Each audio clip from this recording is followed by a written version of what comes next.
नमस्कार। देश में राजनीतिक बदलाव करने वाले 3 शख्सियत की चर्चा हो रही है।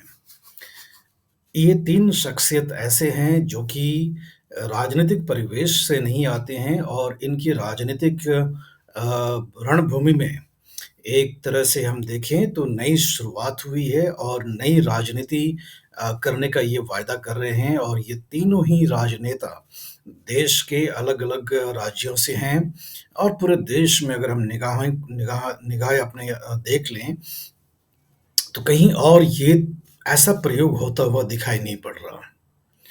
झारखंड में जयराम कुमार महतो, तमिलनाडु में टीवी के विजय और बिहार में प्रशांत किशोर, ये 3 शख्सियत हैं।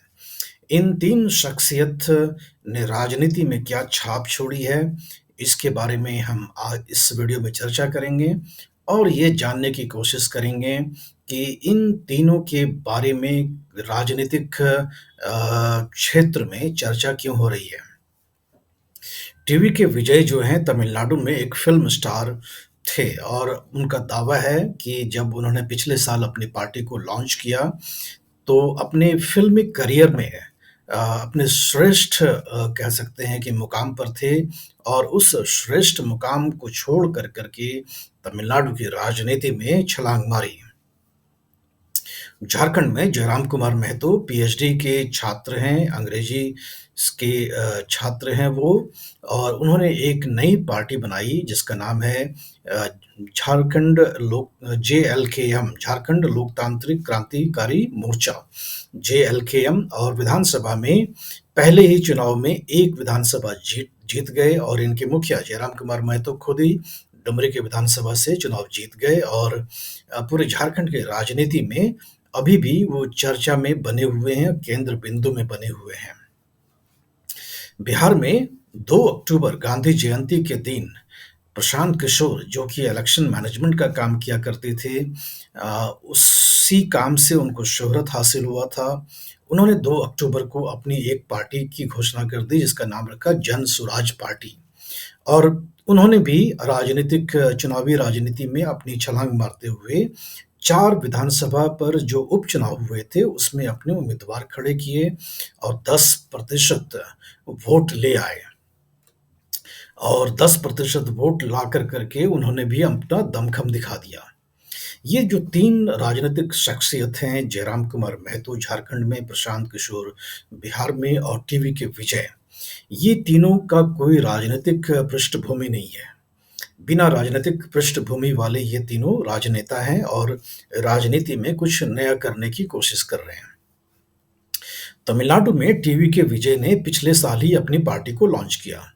अभी 1 साल भी नहीं हुआ है पार्टी को लॉन्च किए हुए और डीएमके और एआईडीएमके दोनों के नेता जो हैं उनके ऊपर अब कमेंट करते हुए दिखाई पड़ते हैं। पूरे तमिलनाडु में डीएमके और एआईडीएमके के 80 डिस्ट्रिक्ट प्रेसिडेंट्स हैं, 80 डिस्ट्रिक्ट कमिटीज़ हैं जिलावर, लेकिन 120 डिस्ट्रिक्ट कमिटीज़ बना डाली है टीवी के विजय की पार्टी ने।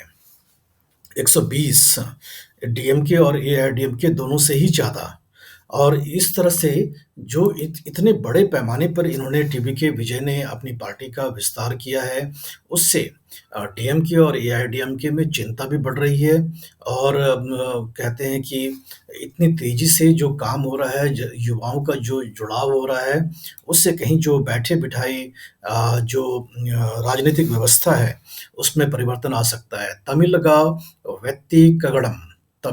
वेत्ती कगड़म शॉर्ट में टीवी के ये नाम है इनके पार्टी का। टीवी के विजय कुमार तमिल के बहुत ही प्रसिद्ध कलाकार हैं। तमिलनाडु में कलाकारों का राजनीति में आना कोई नई बात नहीं है, बहुत सारे कलाकार पहले भी राजनीति में आ चुके हैं। जयललिता फ़िल्म पृष्ठभूमि से ही थीं और तमिलनाडु की राजनीति में उनका दबदबा बहुत लंबे कालखंड तक बना रहा। मुख्यमंत्री भी कई बार तमिलनाडु की बनी वो और तमिलनाडु की राजनीति में एक बहुत बड़ी अमिट छाप वो छोड़ कर के गईं। एम.के. स्टालिन जो कि अभी के वर्तमान के मुख्यमंत्री हैं तमिलनाडु, उनके जो पिता हैं करुणानिधि, वो फ़िल्म के स्क्रिप्ट राइटर हुआ करते थे और उनका भी फ़िल्मी पृष्ठभूमि था। तो फ़िल्मों के जो कलाकार होते हैं, उनकी तमिलनाडु की राजनीति में बहुत पूछ होती है। रजनीकांत के बारे में भी हमेशा कयास लगाया जाता था कि वो राजनीति में आएँगे, कब आएँगे, इस बार नहीं तो अगले बार आएँगे, ऐसा कयास जो है लगभग हर चुनाव में वहाँ पर चलता रहता है, लेकिन अंततः वो चुनाव में आए नहीं। कमल हासन जो कि प्रसिद्ध हिंदी और तमिल के कलाकार हैं, जिन्होंने कई सारी फ़िल्में दी हैं जो कि पूरे भारत और विश्व की जगत पर देखी गई हैं। उन्होंने भी पार्टी बनाई, लेकिन उन्होंने कोई राजनीतिक छाप छोड़ने में ज़्यादा सफल नहीं हुए, लेकिन टीवी के विजय ये बहुत चर्चा में बने हुए हैं। और सबसे बड़ी हैरानी की ये बात है कि 3 बार ही इनका पब्लिक अपीयरेंस हुआ है। पूरे 1 साल में पार्टी को लॉन्च करने के बाद 3 बार ही इनका पब्लिक अपीयरेंस हुआ है। एक तो जब इन्होंने पार्टी लॉन्च करा था, जिसमें कि लाखों की संख्या में भीड़ जुटी थी और पूरे तमिलनाडु की राजनीति में ऐसा लगा मानो कि जैसे कोई एक नया भूचाल आ गया हो। और उस रैली में टीवी के विजय ने कहा कि मैं एक ऐसा इंसान हूँ जो कि अपने सबसे ज़्यादा सफलतम कह सकते हैं कि चोटी पर रह कर के वो फ़िल्मी करियर छोड़ रहे हैं। क्यों? क्योंकि राजनीति में आना चाहते हैं और लोगों के भलाई के लिए, लोगों के लिए काम करना चाहते हैं। उनका कहना है कि भ्रष्टाचार जितनी भी जमी-जमाई पार्टियाँ हैं, वो भ्रष्टाचार में लिप्त हैं और उस राजनीति को वो बदलना चाहते हैं। कमोबेश झारखंड में जयराम कुमार महतो भी जेएलकेएम पार्टी बना करके यही बात कहना चाहते हैं कि जो जमी-जमाई पार्टी है, उनसे व्यवस्था परिवर्तन हो नहीं रहा है, वो लगभग कहीं न कहीं स्टेटस क्वो वाली बात ही झारखंड की राजनीति में चल रही है, तो वो भी एक बड़ा बदलाव करना चाहते हैं झारखंड की राजनीति में। जयराम कुमार महतो के साथ जो लोग हैं वो सभी छात्र वर्ग से ही आते हैं और छात्र राजनीति से ही उनका वास्ता है। उनका सरोकार जो झारखंड में पब्लिक सर्विस कमीशन की परीक्षाएँ जो होती हैं या स्टाफ सिलेक्शन कमीशन की जो परीक्षाएँ होती हैं, उनके आंदोलन में उनको बढ़-चढ़ कर के देखा गया है। तो छात्र राजनीति से संघर्ष करते हुए ये जेएलकेएम पार्टी जो है झारखंड के राजनीति के केंद्र बिंदु में आ गया, लेकिन जीती है सीट सिर्फ एक डुमरी विधानसभा सीट।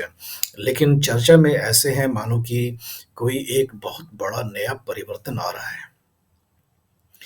और उसमें सच्चाई भी है क्योंकि जमी-जमाई जो पार्टियाँ हैं जैसे कि भारतीय जनता पार्टी है, उनके भी जो शीर्ष के नेता हैं, उनका भी ये मानना है कि उनकी जो हार हुई जो कि एक हिस्टोरिक डिफीट हुआ इस बार के विधानसभा चुनाव में, जहाँ की उनको महज़ 21 विधानसभा सीट पर जीत हासिल हुई 81 में से और झारखंड मुक्ति मोर्चा को बहुत बड़ी जीत हासिल हुई। तो कहीं न कहीं जो भारतीय जनता पार्टी के नेतृत्व में जो नेशनल डेमोक्रेटिक अलायंस है, उसकी हार का कारण जयराम कुमार महतो बन गए और हार का कारण बीजेपी का तो बन गए, लेकिन राजनीति में बड़ा स्थान बना लिए जयराम कुमार महतो।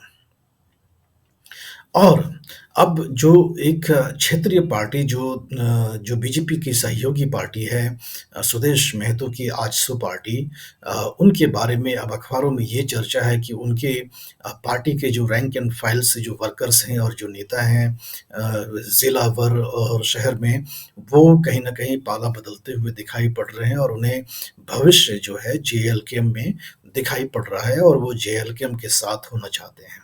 ऐसी बातें झारखंड में अखबारों में बराबर आ रही हैं। तो ऐसे में एक नई शुरुआत, राजनीति की शुरुआत झारखंड में होती हुई दिखाई पड़ रही है। वहीं टीवी के विजय तमिलनाडु में एक नई शुरुआत करते दिखाई पड़ रहे हैं और वही प्रशांत किशोर बिहार में करते आ रहे हैं कि प्रशांत किशोर का भी कोई राजनीतिक पृष्ठभूमि नहीं है। हालाँकि राजनीतिक पार्टियों के लिए चुनाव का प्रबंधन करने का वो काम कई अरसों समय से वो करते आ रहे हैं। आंध्र प्रदेश में किया, तेलंगाना में किया, बीजेपी के लिए किया।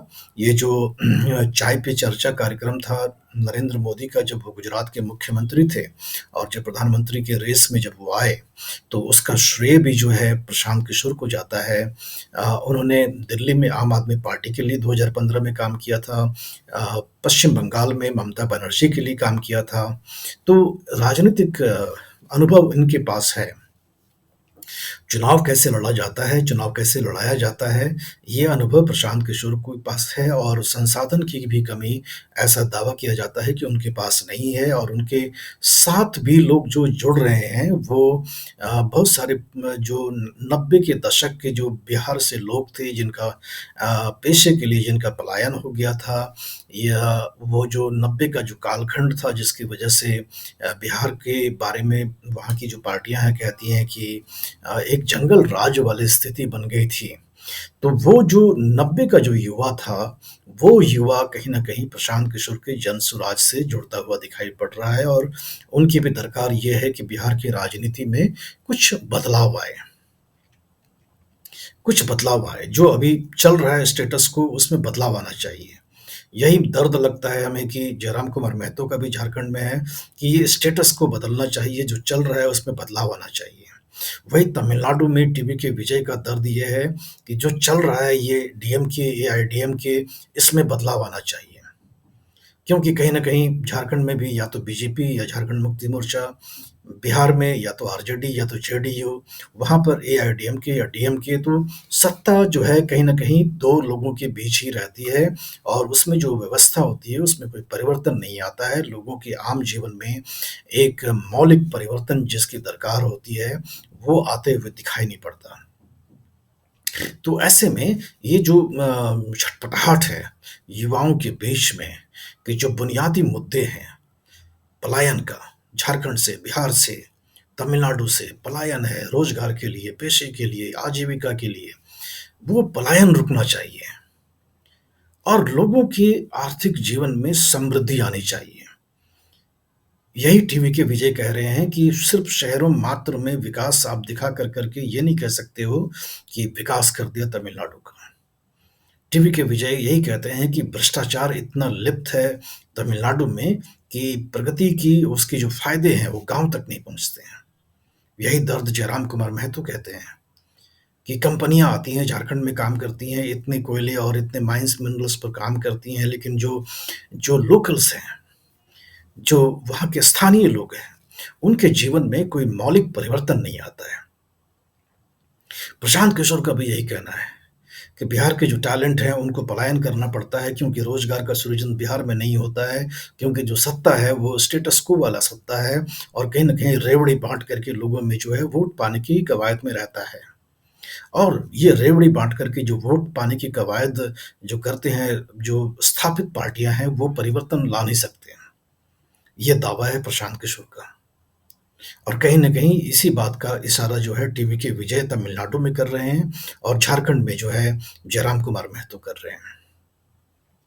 पूरे देश के अगर हम राजनीतिक मानचित्र पर देखें, तो बहुत अरसे के बाद ऐसा लगता है कि ये 3 जो चेहरे सामने आए हैं, वो कुछ अलग हट करके करना चाहते हैं। महाराष्ट्र में आप देखिए, महाराष्ट्र में वही स्थापित पार्टियाँ हैं, कोई नया प्रयोग वहाँ पर नहीं हो रहा है। मध्य प्रदेश में देख लें वही कांग्रेस, वही बीजेपी है, कोई नया प्रयोग नहीं हो रहा है, वही स्टेटस क्वो है। वही कहीं महाराष्ट्र में लड़की बहन योजना के नाम पर पैसे दे दो महिलाओं को, तो मध्य प्रदेश में भी उसी कार्यक्रम का अलग नाम दे करके जो है पैसे बाँट दो। दिल्ली में आप देखेंगे कि एक प्रयोग हुआ था। 2013 में अरविंद केजरीवाल के आने से एक वैकल्पिक राजनीति का प्रयोग हुआ था, लेकिन वो भी रेवड़ी वाली राजनीति करने में लग गए, तो उससे कोई कोई बड़ा मौलिक परिवर्तन नहीं हुआ। तो वो जो एक अंग्रेजी गाना है, आपने सुना होगा उसको, पिंक फ्लॉयड का गाना है, another break in the wall, I don't want to be another break in the wall. तो वो अरविंद केजरीवाल भी दिल्ली की राजनीति में another brick in the wall in the Indian politics वो बन गए। तो अब ये जो दरकार है हमें इन 3 चेहरों को अगर हम देखते हैं तो ये लगता है कि they don't want to be another brick in the wall. दीवार का कोई अलग से ईंट बनना वो नहीं चाहते हैं, उसी राजनीतिक दीवार का एक मौलिक परिवर्तन की ये मांग कर रहे हैं और उसी को लेकर के अपनी राजनीति करना चाहते हैं।